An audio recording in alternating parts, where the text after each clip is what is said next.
ஏற்ற வேளையிலும் வாக்குகள் தந்து என்னை சோர்ந்திடாமல் காத்ததை எண்ணி பாடுவேன். சோர்ந்திட்ட வேளையிலும் கிருபைகள் தந்து என்னை விழுந்திடாமல் சுமந்ததை போற்றி பாடுவேன்.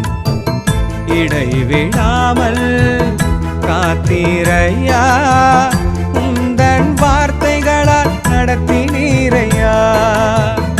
இடைவிடாமல் காத்தீரையா, உந்தன் வார்த்தைகளால் நடத்தினீரையா. கோடி கோடி நன்றி சொன்னாலும் உமக்கது ஈடாகுமோ? கோடி கோடி நன்றி சொன்னார்